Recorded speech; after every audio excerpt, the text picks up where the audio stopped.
evening, everybody. Welcome to the first episode of Songwriting Simplified of 2025. I hope everybody is doing all right. Sorry, I'm just shifting my chair. There we go. I hope everybody is doing well and has had a great Christmas and a great New Year.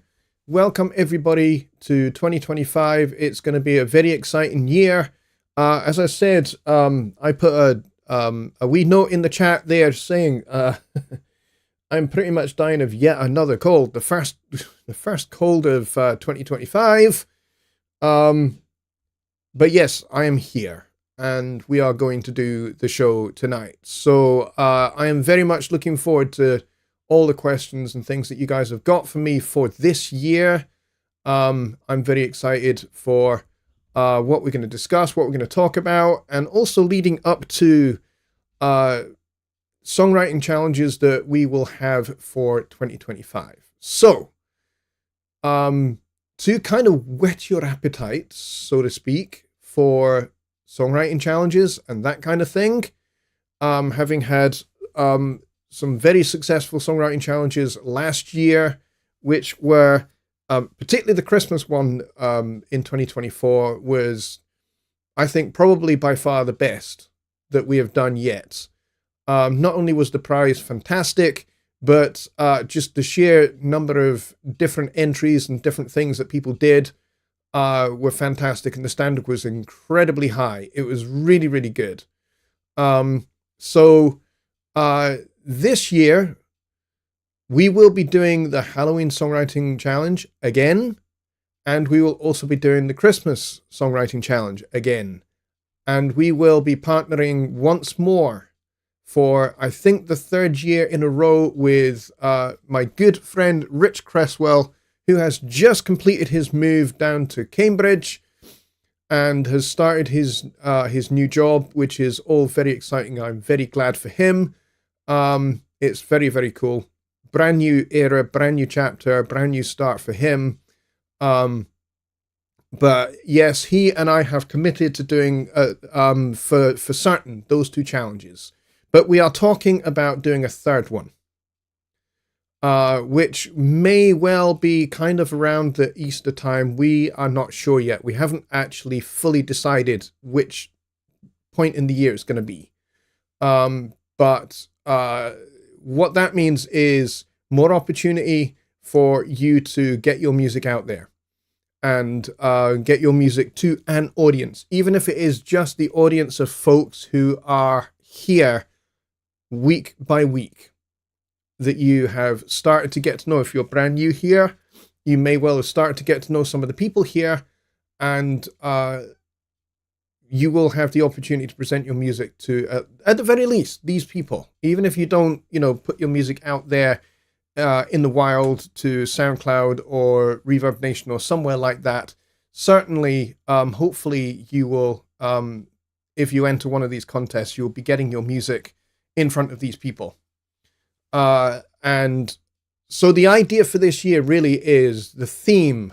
I think if I could have a theme for this year, the theme is going to be, let's encourage each other to improve, to do better, to be more explorative, to take more risks musically, and to be positive and help each other out. That's kind of what I would like to see happen this year, as we get these songwriting challenges underway. So that's what we're getting towards.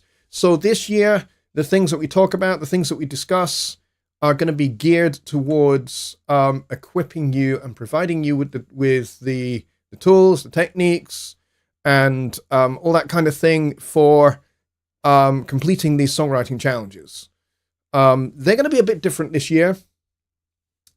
They will have different focuses. There will be different parameters. Like each year, the ones we've done so far, they've had a different parameter. Like in some cases, we've said, hey, use this particular mode, or we want your music to evoke this particular mood.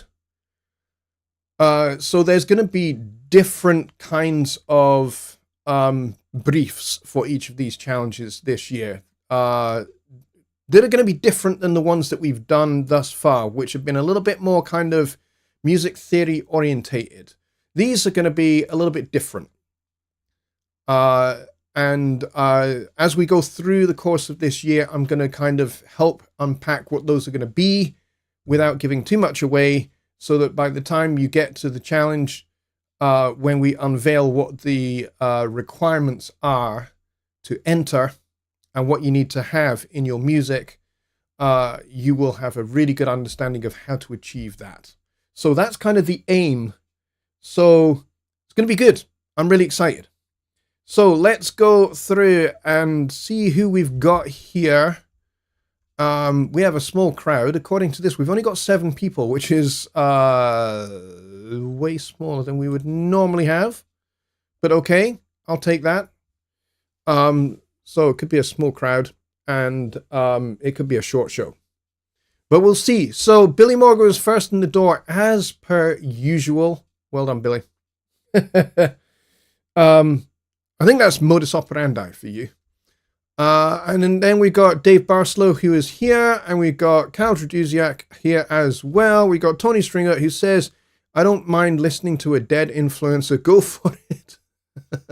I have had a full restaurant listen to my Elvis 90 dream. Oh boy. Okay. And we got Just Bob here as well. He was dropping in to say hi. Got to be up at 2:30 a.m. to go to work. Wow. 2:30 in the morning. Good grief. That is commitment, I tell you, for sure. I'm normally coming home. If I'm playing a gig, that's normally when I would be kind of leaving the gig, either to come home or to go off to a jam session and just continue to play and have fun. I don't really do that anymore. He says, hit the like button, folks. It'll help my standing on YouTube. That is correct. So please do hit the like button. We got 8 people watching, which is better than what we had. And we got 9 likes, which is pretty good out of the people that are here. Kyle said he'll be back in a minute. Cool. And we got Dwayne here. We got Don Oliver here. We got CHDB Music. And we got Brett Marler. We got Paul Morgan. And I think that is it.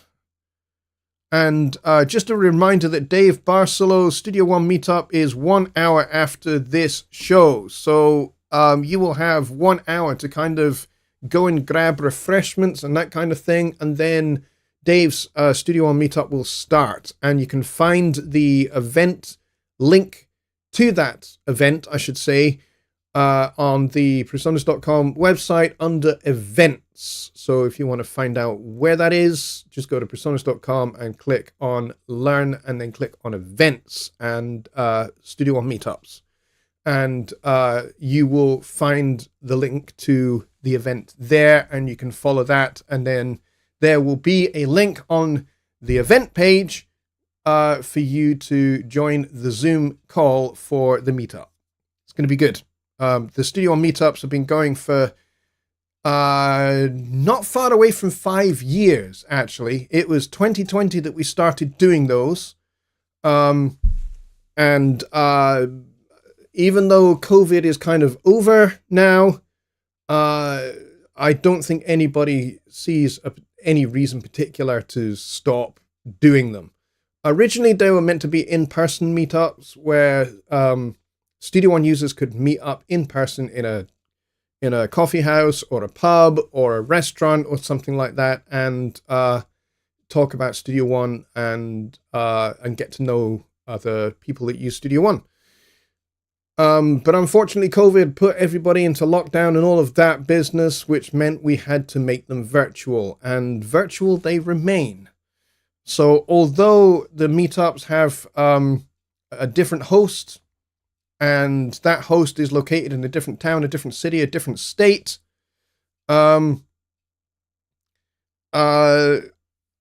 it doesn't matter where you are in the world, you can still join. So my meetup, the one that I host, which is on the last Friday of every month, which is the UK and Ireland Studio One meetup, I have people from all over the world. I have people from Brazil. I've had people from Canada, America, other Scottish people, which is amazing, and Denmark, and other European countries, people that have joined. And I think we have had somebody from Australia in one of the meetups as well, which is great.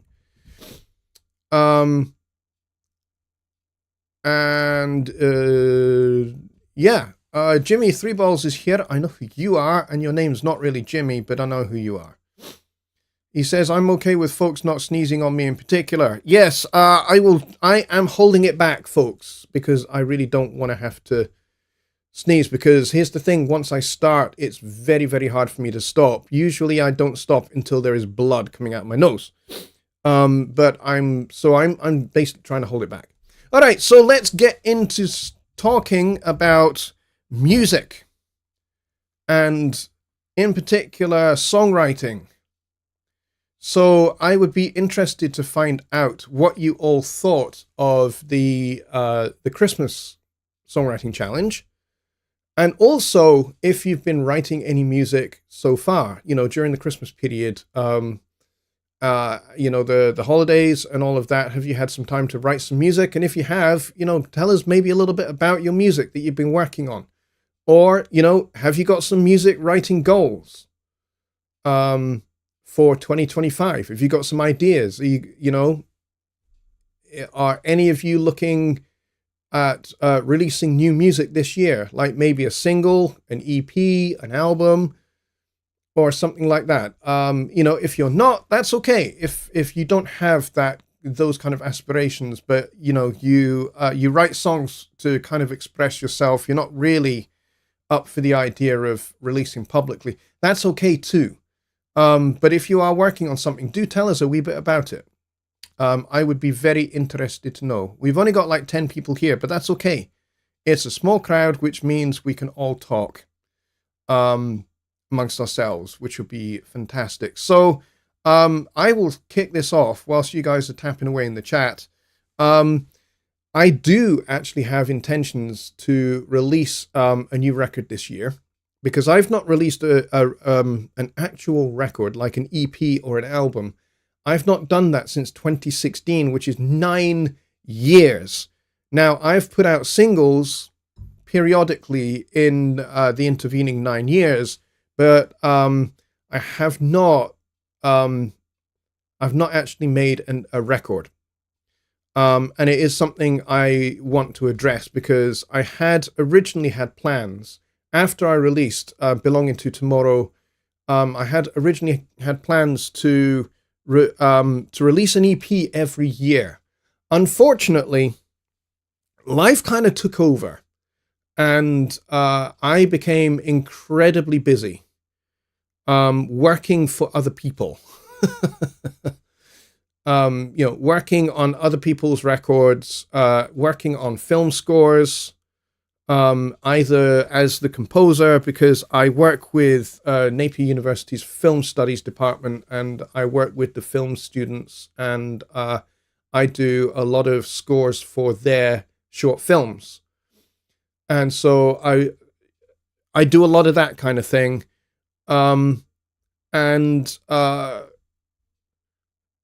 also performing on film scores as well. So I just basically got incredibly busy, excuse me. And, I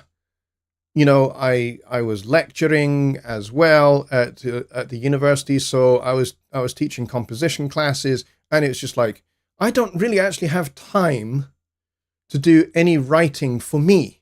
I'm writing for all these other people. I'm writing for other artists. I'm writing for films. I'm performing on films. I'm doing session work. At that point, I was still playing gigs, and I was writing arrangements for big bands. I was writing arrangements for youth jazz orchestras. Life just got very busy, and then in 2020, I started my job at Presonus. Having worked alongside Presonus for a couple of years as a consultant, they took me on full-time as a full-time member of staff in 2020. And so, like I said, life just got incredibly busy. and I do have some songs that I have been working on over the last 3 or 4 years. And they are almost ready for recording. Now, I've shared with you before my songwriting process. And most of my songwriting process takes place up here, and everything gets stored away up here, waiting for that moment when I have time to basically sit in my studio here to work on my own stuff. And I open up Studio One and I start getting those songs documented out of my brain and into Studio One. They're all finished. All my songs are already finished in my head. They're already done. I just need to get them into Studio One. So that's kind of what I've been waiting for. Some of them are at various stages of completion. I've got a couple of songs that have got some orchestral and brass band accompaniment. So I'm doing mock-ups for those using the Persona Symphonic Orchestra, and then I'm going to bring in real musicians to play those parts. So I'm excited by that. So yeah, I have actually got some different things in the works. So my main focus for 2025 is I have some orchestral music that I want to compile and put on an EP. So I'm going to have 4 works featured on an EP. And they will be instrumental orchestral works.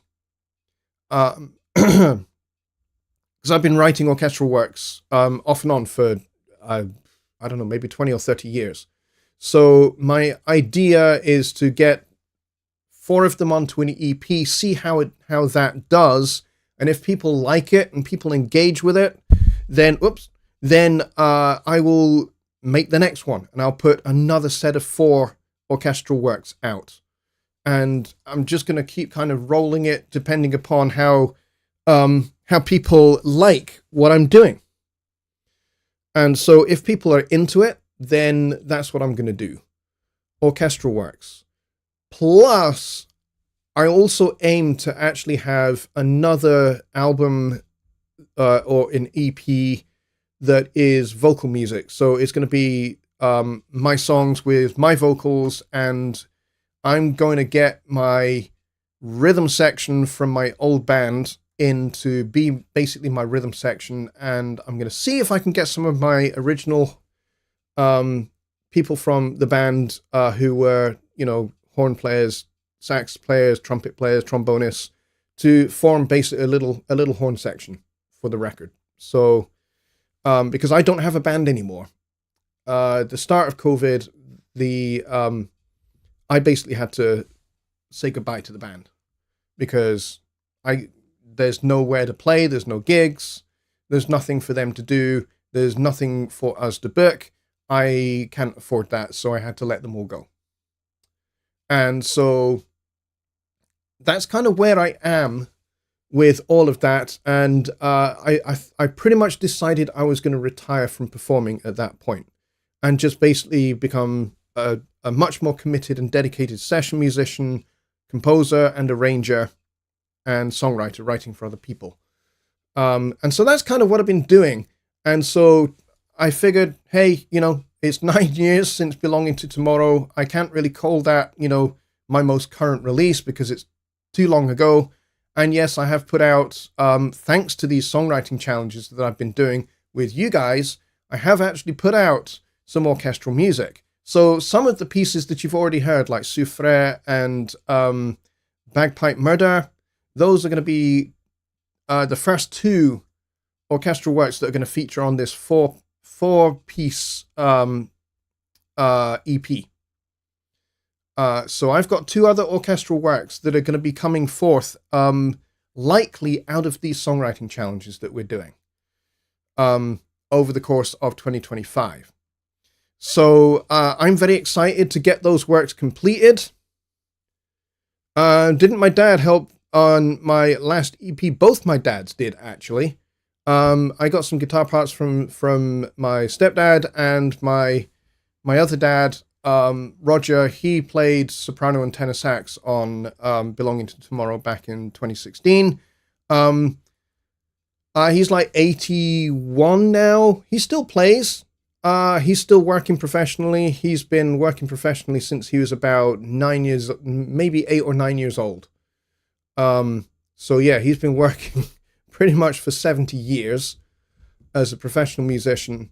So I would like to get him on the vocal EP. But I do have in mind one of my orchestral works to feature him on soprano sax, but we'll have to see how that shapes up. Basically, what I want to do is I have an orchestral work that I started working on when I was at university last century, and I basically just abandoned it. I started it, and then I just abandoned it, and I didn't really progress with it any further. So I want to resurrect that piece, which is basically for orchestra, jazz quartet with soprano sax feature. So I want to resurrect that piece and finish it off and maybe get Roger to feature on it. So that's going to take a lot more time to put together. That could well take, the better part of a year to put together. So that might not happen until 2026. But these are all the ideas that I've got. So now over to you guys. I want to hear what you guys have in mind for songwriting in 2025. So Keith says, call it Waking Up in Yesterday. That's not a bad little title. I like that. So I'm going to scroll up a little bit. Kyle says, I'd like to do a cover of a WAG song with a string arrangement. Awesome. That sounds like a great idea. And I would be happy to help you with the string arrangement as well. Because, I write that kind of stuff. I do string arrangements for people reasonably regularly. CHDB says, finish and release music just for the fun of it. And you know what? That's kind of the best attitude to have. Just put your music out there just because you can. And just because it's fun to make music. I highly recommend, I've talked about having, kind of goals, and I've talked about having deadlines and how having a deadline can motivate you. Basically saying, hey, if I'm going to put out music this year, then what I need to do is I need to pick a release date. Pick a date in the calendar, pin it, that's your release date, and then work backwards, planning all the phases backwards. So what happens before you release? Well, you master the record. And then what happens before that? Well, then you mix it. And then what happens before that? Well, you record. Well, what happens before that? Then you've got pre-production and writing the arrangements. And then what happens before that? Well, you write the songs. So plan those phases backwards. Decide how long each of those phases is going to take.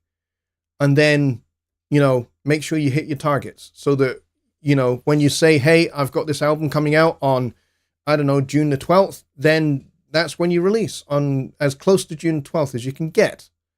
But certainly make it fun and make it entertaining. Don't make it kind of like a legal thing that you must do, a legalistic thing that you must do. Make it a fun thing that you do. And if you miss the target, okay, you miss the target. But at least try and hit that release date target. Brett Marler says the Christmas one was a massive challenge to me to overcome the trauma of holiday retail wherein I'm bombarded with Christmas songs. There is that. That is definitely an issue with Christmas, is you are bombarded with, what is ordinarily very nice Christmas songs, just maybe arranged really badly, recorded probably quite well, probably mixed quite well, but, the arrangement is poor.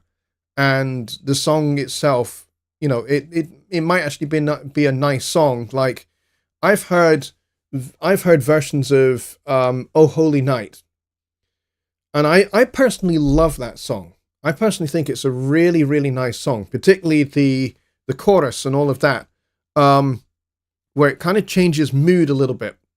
I love that song, and it's got a big range as well. But I've heard some absolute stinkers of arrangements of that song. And it's just like, man, you've just killed the song. You know? So I hear you, being bombarded with Christmas songs, and particularly poor taste arrangements of Christmas songs. Not great.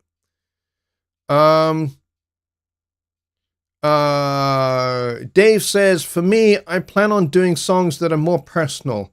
I'm too old to be an embarrassment. Yeah, it's been quite a while since I wrote serious stuff. You know what? I actually like the challenge of that, kind of writing personal songs. And just basically saying, screw it. I don't care what people think and what people think of these things that I'm writing about. These are my things. These are my events, or these are my feelings on certain events, and I'm just documenting them and just getting them out there, getting them off my chest. And that's kind of how somebody like Phil Collins, had his first string of solo hits, really, was that he was recently divorced. He went from having a wife, 2 kids, 2 dogs, and a nice big house to having none of that. All of that kind of was blown away with his divorce, and he found himself in a very dark place, but also with a lot of time on his hands. And he'd just taken delivery of a whole bunch of studio gear to his house, and suddenly he had no other responsibilities, and so he just started writing. And I recently saw an interview with him where he talked about his massive monster hit, In the Air Tonight, and how he kind of put that together. And it started off, he said that for him, it started with the drum machine drum loop, and then the synth part. And the interesting thing about that song is the whole thing is over a D pedal point. The bass note doesn't change. The chords change over the top, but that stays all the way through the whole song.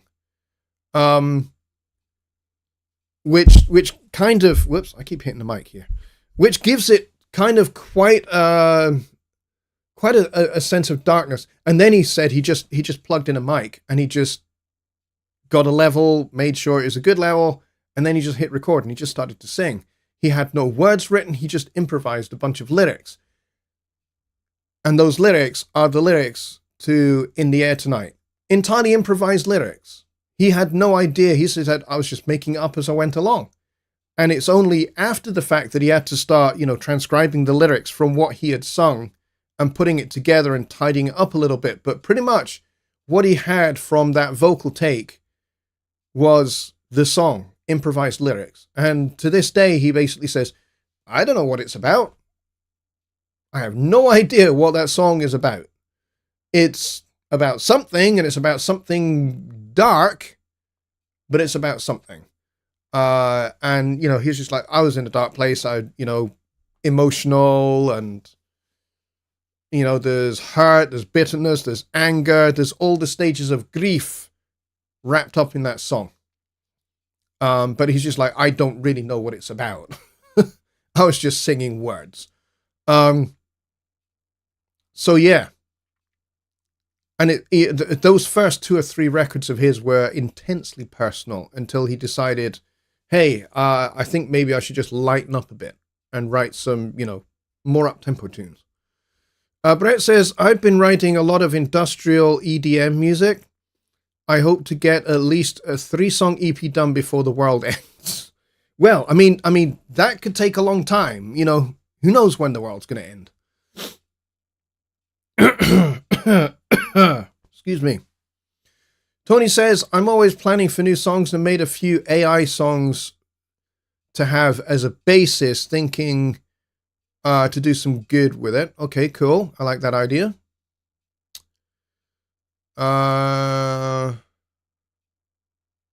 Let's see. Kyle is going to go and get things organized. And I think he says he's going to be at the meetup. Okay, that's cool. Thank you, Kyle, for being here, as you always are every Wednesday and every Sunday. I appreciate you a lot, dude. Thank you. Let's see. Dave says, I do agree with Deadline's idea. That gets me in the mode to just do it. Yes, totally, I agree. Deadlines really work. Now, much earlier in my career, I didn't really believe that. I think I would have said deadlines are actually, hang on one second.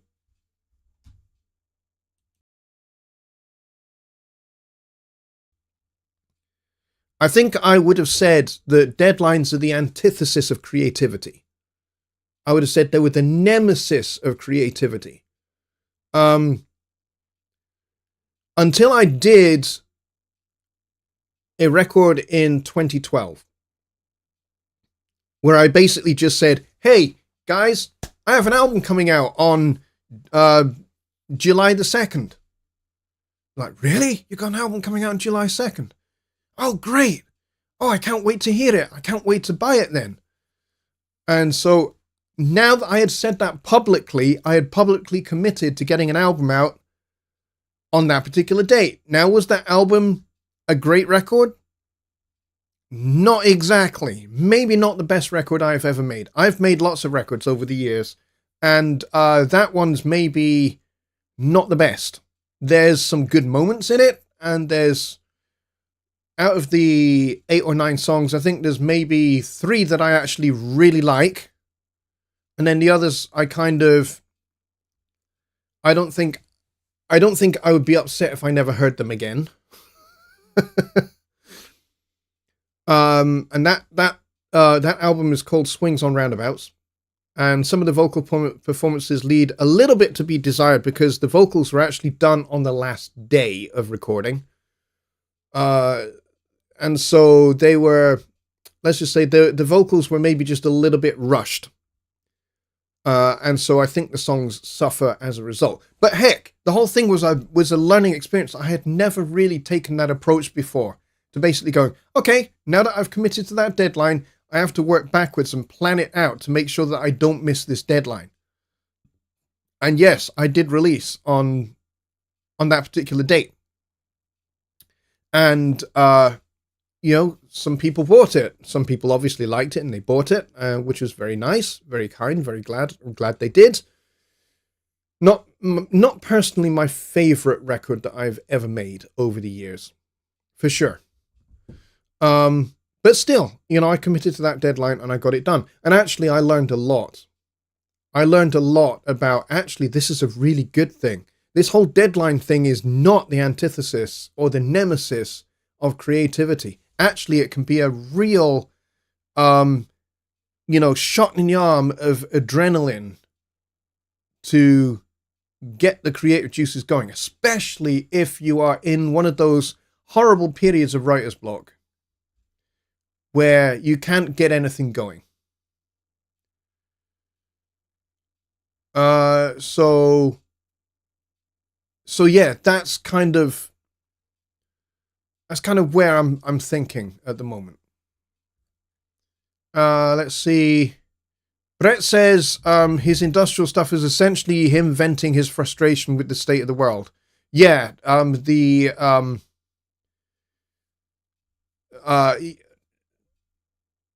frustration is actually a really good creative tool, actually. I've certainly found that if I'm really frustrated by something, I end up just writing a belting piece of music that turns out to be really, really, not only really, really good music, but the whole experience of getting that out was cathartic, and I felt so much better for doing it. So I definitely hear you with that. Brett says, In the Air Tonight is also an expert exercise in building tension until that drum fill. Correct. And it's also quite the minimalist song. Because if you think about it, over half the song is just the synth and the drum machine and the vocals with a little bit of Daryl Sturmer's lead guitar. And then you've got that one little piece of vocoder effect in the song. And that's it. and then that goes away, and you never hear the vocoder again. It's just one event. But for the most part, it's just those three things. The drum machine, which is kind of relentless, and, it's unstoppable, and it's just hammering out that same beat over and over again. And then you've got the chord changes that are the same three chords over and over again, and it just builds and builds and builds. And you've got Daryl Stuermer layering up different guitar lead lines and building up layers of guitars until you get, like you say, to that that last line of the hook going into the chorus, and then you get the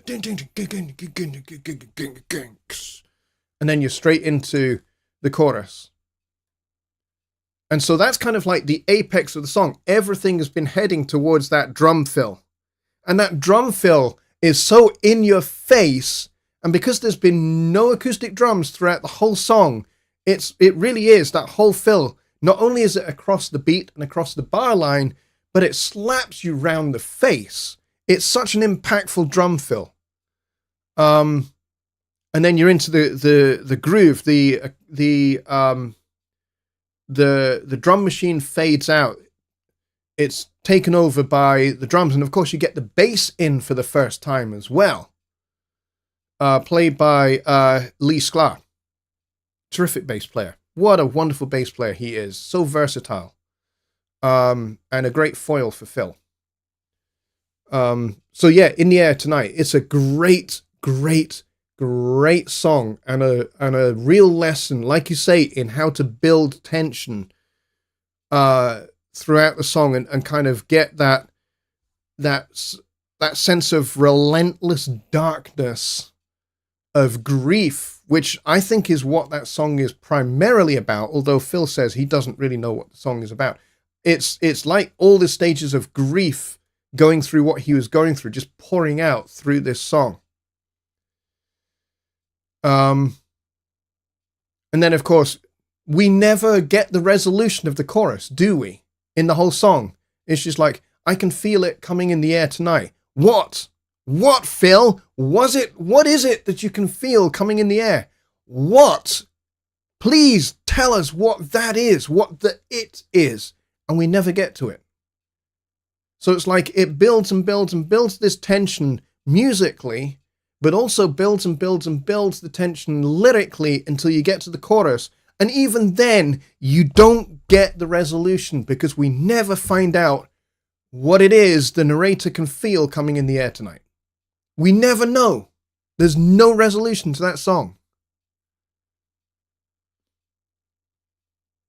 Oh, it wasn't Lee. I thought it was Lee that was on that record. I could have sworn he played bass on that. But yeah, Lee is a fantastic bass player. One of the great session bass players of our times. And yeah, he's been Phil Collins' right-hand man for, pretty much the better part of 40, 50 years. But he's appeared on hundreds and hundreds and hundreds of other records, including records by James Taylor. And interestingly enough, James Taylor has also had a lot of great musicians play on his records, like the great Mr. Steve Gadd on drums, and like we've said, we've talked about Lee Sklar being on James Taylor's records as well. But Michael Brecker, the jazz tenor sax player, appears on a number of James Taylor records. And those two also played on Paul Simon records as well. So, there's lots of interconnectivity that's going on there. Lee was on No Jacket Required. Yes, he was. And I think he plays on every track on that record too. And one thing that I found really interesting was when they talked about that drum fill on In the Air Tonight, and it turns out that that Phil's son Nick, who has been Phil Collins's and Genesis's drummer for the last several years since, Phil can't really play anymore. Nick, by the way, is a terrific drummer. He's really, really good. But he apparently has been playing that drum fill wrong night after night, because there's no kick drum in between the last two notes on the toms, on the floor toms. I'm left-handed like Phil, except I play traditional grip. Phil doesn't. But when he gets down to the, those last two floor toms, there's no kick drum with it on the record. Now, the interesting thing that I also learned from Phil Collins was, he said that was just the fill that he played on the first take. He said they did, I think they did 7 or 8 takes of the drum track, and he played a different fill every time. But when they listened back to all the drum tracks, it was the first take that they went for. Because that fill was just like, yeah, that's it, that's the one. But, they had done several other takes, and there are other fills. And when you listen to the track with the other fills on it, it's just like, what? No. Really? Just doesn't fit. But yeah, great song and great drum track. But yeah, that whole in the air tonight and the whole Phil Collins things is kind of fresh in my mind. One of the things I very much recommend you do, the YouTube channel Drumeo, which is drum and then the letters EO at the end, which is basically a drum education YouTube channel. They've just done a 2-hour documentary and interview on the life and the music and the drumming of Phil Collins. And it is extremely well worth checking out. I have watched some of it. I've not watched the whole thing yet, but it's extremely well worth checking out and watching it, because you learn so much about somebody who was, first of all, known as a good drummer, but then, when Peter Gabriel left Genesis, leaving a vacancy for the vocalist, well, Phil kind of took over the vocals full time, and Chester Thompson came in on drums. And then, Phil did play a little bit here and there, but for the most part, he started to become known as a singer-songwriter who also played piano a bit. And so the whole thing of Phil Collins as a drummer kind of faded a little bit into the background. But when you ask Phil, how does he identify himself musically? He says, I'm a drummer who sings a bit. Whereas the public think of him as a singer who plays drums a bit. Whereas actually the other way around. And it's a really, really, really, really good documentary. And I think Phil was very, very ably assisted by his son, Nick. And when they actually set up his old classic drum set, of course, set left-handed because Phil's a lefty, Nick then went and played it left-handed, even though he's a right-handed player. And it was really good documentary. Definitely well worth checking out. And you also find out a few other things about Phil that you maybe never knew, like his roots in jazz and his roots in the beginning of the British jazz funk and jazz fusion scene. He played with all sorts of people in the UK jazz and jazz funk and jazz fusion scene, including people like Bill Bruford and Alan Holdsworth. Didn't know that Phil and Alan Holdsworth had worked together and had actually been on the same records together and actually played in the same gigs. That was a bit of a revelation to me. Didn't realize that. Dave says, listen to Brand X and you'll know how good Collins was. Yeah, Phil is a terrific drummer. I definitely recommend you check out anything by Brand X. They were a terrific band, and Phil is a really solid funk drummer. really, really good funk drummer. He doesn't have a lot of chops, but that's okay. He has pocket, and he has a good, solid understanding of groove, and he knows how to play that genre extremely well. But, you know, Phil was as good a musician as he also was businessman, and he understood, kind of really where the money is. And the money's not really in jazz funk and fusion. It just isn't. Never has been, and probably never ever will. Can you make a living in that genre, in that part of the music industry? Oh yeah, for sure you can. I have. I've done that. I've made a decent living as a jazz musician. And I've played a lot of funk, and I've played a lot of soul, played a lot of R&B, played a lot of bebop. And I love playing bebop. Don't get me wrong. I absolutely love that stuff. I grew up on Charlie Parker, Dizzy Gillespie, and John Coltrane. Particularly John Coltrane. Until I heard Michael Brecker. And then when I heard Michael Brecker, I discovered the Brecker Brothers Band. And that was it for me. I was just like, that's the music I want to play. That stuff that the Brecker Brothers were playing, I was just like, that's the music I want to play. And so, as a kid, I found other young guys and girls who had heard of the Brecker Brothers and were eating that music for breakfast, dinner, and tea. And I started, forming bands with them and playing with them. And, that was kind of my music. And I was a drummer. I was a drummer for a very long time.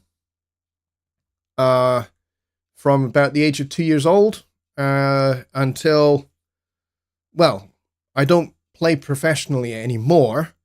But yeah, all the way up until about 2020, I was still technically a professional drummer, even though I was actually more playing keyboards and singing and playing bass than I was playing drums. But technically was still registered a professional drummer.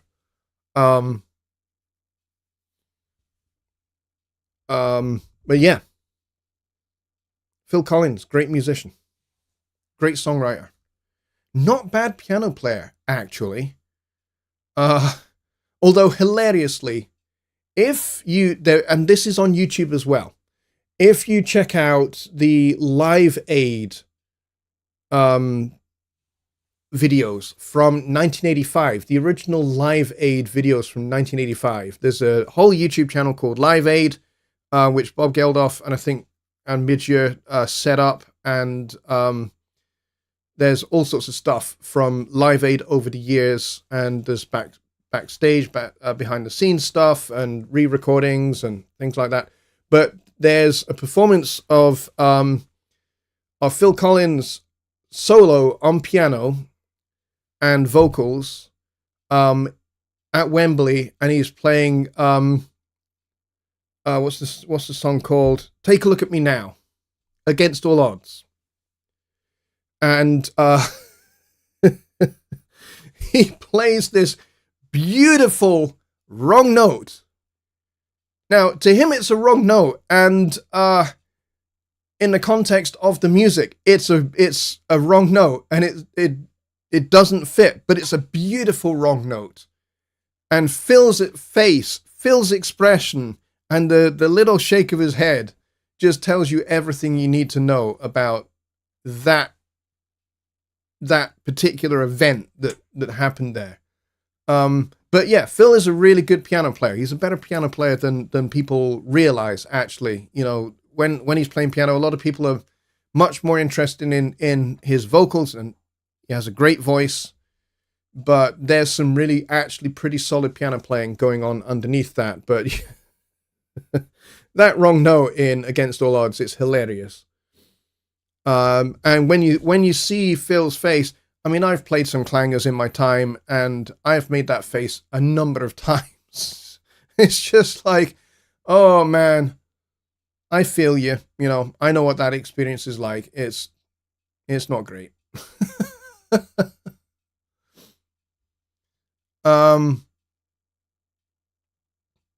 Yeah, Lee Sklar played pretty much every gig that Phil's band played. And Phil said that Lee said that Phil had the deepest pocket he'd ever played with. Yeah, I have heard him say that, and that's definitely true. Dave says, I think that anyone who wants to write stuff, open up your mind/palette to get fresh ideas. Yeah, definitely. And I think that means not confining yourself to the style that you are familiar with. So, if you're a metal guy, if you're a rock guy, listen to some jazz, listen to some fusion, listen to some country, listen to all of that stuff, and listen for ideas, listen for motifs, listen for chord changes, chord types, things that you can borrow, things that you can take away from those different styles of music and apply to your own palette, so that you find that maybe you play heavy metal that has maybe some more sophisticated harmony. There's some really great bands that do that, by the way, where it's a real blend of definitely pretty aggressive heavy metal, but their harmonic palette is really quite advanced and sophisticated. So yeah, I would definitely agree with that. Open up your mind and listen to different musics. I encourage a lot of people to do that all the time. I regularly talk to Joe Gilder. Joe's a very good friend of mine, and we often talk about listening to different musics and musics that we're not really necessarily familiar with, and try and understand some of the musical language of that style of music, and then maybe find things that we can pick from those that we can appropriate and kind of then make our own and add to our own sound and our own music. So I've been talking to Joe about that off and on for many years, and I've seen him grow and develop as a songwriter for sure. And I've seen him expand his harmonic horizons as well. And hopefully, I mean, he's got me listening to a lot more rock records than I've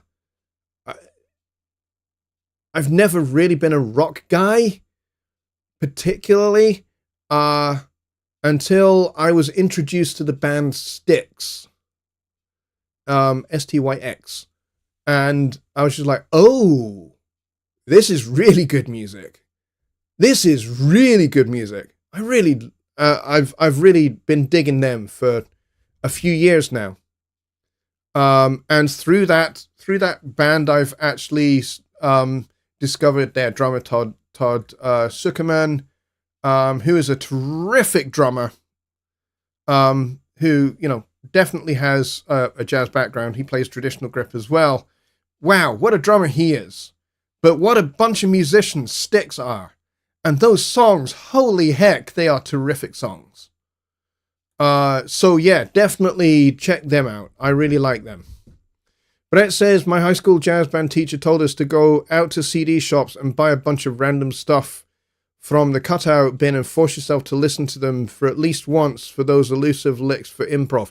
Yeah, I think you can learn a lot. Certainly if, you're learning improvisation, you can certainly learn a lot from listening to records that you've never heard before and in styles of music you've never heard before. If you're not familiar with, Indian sitar music, check it out. I mean, there's going to be things about that musical language that your ear is not going to be familiar with at all, because Indian music is not based on the same kind of rules and conventions that Western music is.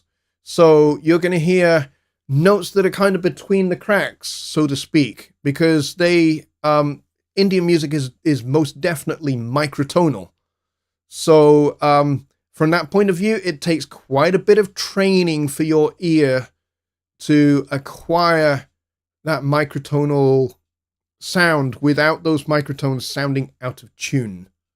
When you first hear it, you think, God, these singers are terrible. They can't hold a bloody note.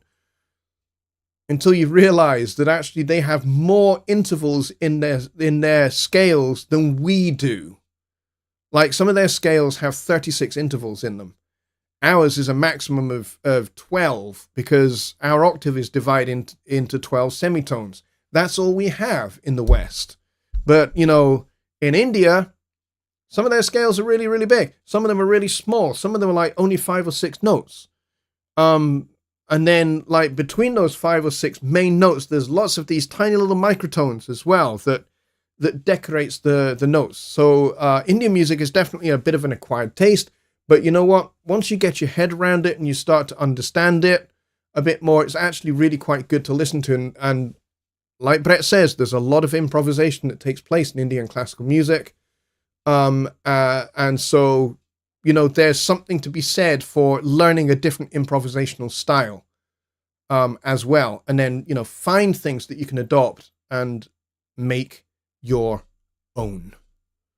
All right, so Dave says, I like to listen to music that seems uncomfortable, and yeah, I can learn something. So yeah, Schoenberg, Berg, Webern, if you're not really into classical music, there's some classical music that definitely takes getting your head around. You know, a lot of that atonal and 12-tone note row chromatic stuff is quite hard to understand at first, but you know, the more you expose yourself to it, the more you begin to get it. Strawberry Fields Arpeggio worked for them, Eastern scale. Yep, they did definitely borrow quite a lot of Eastern music, certainly latterly, until they decided to abandon the whole Eastern mysticism thing entirely. And go, yeah, it's not really our thing anymore. Anyway, we have reached the end of the show, and I need to go to bed. So I'm going to bid you all a very good night, and I'm going to say thank you very much for coming. The few of you that were here, we'll be back on Sunday for Sunday Night Live, and then it'll be back to the regular Sunday and Wednesday shows all the way through the year, unless I'm on vacation. Which I intend to be at least a couple of points this year. Not least of which is going to be my 50th birthday in October. So we will definitely have a 50th birthday party extravaganza around about the time of my birthday, maybe not on my birthday, but certainly around the time of my birthday in October. We will definitely have maybe a 2-hour drink-a-thon where I get extremely wasted again. We will see. But yes, that's coming up in October, round about the first or second week of October. My birthday's on October 9th. And yeah, my 50th. So we will definitely make a party of that. But yes, I will be taking vacation. But otherwise, we will be having Sundays and Wednesdays back to normal every week from here on out. Thank you very much, everybody. And I will see you all on Sunday. Good night.